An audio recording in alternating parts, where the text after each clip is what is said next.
Hey everybody, pardon the mess. You know, it's kind of ironic. The last two videos I made were unboxings of two mask blanks that I was going to finish up for Night Witch Productions. And lo and behold, I got a message on Night Witch Productions a few days later after recording those videos asking for a TOTS KIRK rehaul. The guy asked for a rehaul of the existing TOTS KIRK mask, and he wants a Halloween 2 style mask made from that mask.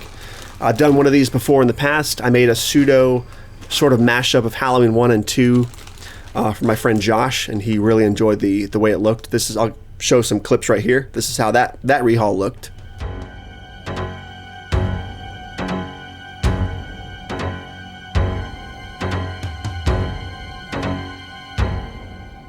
Hope you like that. But this customer saw that and he was like, I really want a more traditional style Halloween 2 KIRK rehaul. Happy to do it. I love doing these rehauls. Here's the bag. It just came in from Amazon today. Ordered it yesterday, so very quick shipping as always. We can say what we want to about Amazon as a company, but their shipping is still pretty good. But I'm opening the bag now. Ready. Here we go. How a stock KIRK mask looks. Straight out of the bag. Not too impressive as always, but you know, it's an economy mask. It's still pretty good. It's still pretty good. The thing about TOTS masks is they're mass-produced masks. So for 60 bucks, you're getting a really decent sculpt. The masks themselves are really good. Like, this is a very decent William Shatner mask. What really suffers about mass-produced masks like this is the paint job.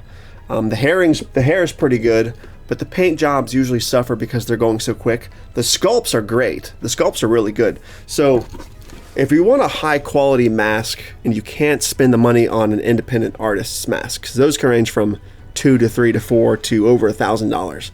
But you can get a TOTS mask for 50, 60 bucks, brand new, and you could send this to another artist, just like in this instance, and have it refinished for not that much money. So you could turn something like this into a fairly decent mask without having to spend $400 on something else. Obviously, there's been some arguments back and forth in the mask communities about the quality of TOTS's latex. I've heard a lot of people say that it rots. I've had a couple TOTS masks for several years now. I've had no problems with the latex. I think a lot of the issues people are talking about is people who buy these masks, wear them all Halloween season, sweat in them profusely, and then don't clean the masks out.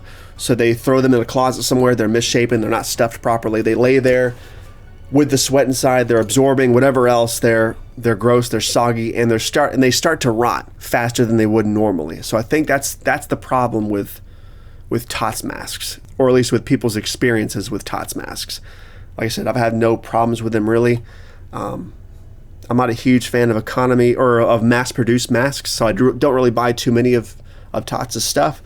But there's no denying that they make good masks. Some masks are better than others. Some paint jobs are better than others. It really depends on the mask you get, what batch it came from, a lot of stuff, a lot of factors. But yeah, this is going to be turned into a Halloween 2 mask. So if you want a good Halloween 1 mask or a good Halloween 2 mask, but don't have a lot of money, I suggest you go the route of buying one of these and then having an artist, whoever you want, or do it yourself because there's plenty of tutorials online, and converting this into a H1 or H2 mask. It's a fun project. I'm happy to do one of these again. This will be a lot of fun. But yeah, speaking of TOTS once more, I know I'm rambling about TOTS a lot, but I have their Glenn Strange Frankensteins. I have two of them. One I kept stock for the most part. I repainted the lips, but one I turned into the Monster World cover version of Glenn Strange's Frankenstein. So they're really good pieces to collect and to rehaul. And as far as the Universal line goes, with TOTS at least, those masks are awesome right out of the box. The Myers masks, they're decent, but they look great when rehauled. I mean, you should see some of the stuff that some of these artists are doing with TOTS masks. Just using these TOTS masks as a base, and you would never know that they were TOTS masks. I mean, some of these things look insane. So yeah. brand new TOTS KIRK. Sorry for the rambling. Excited to get to work on this one.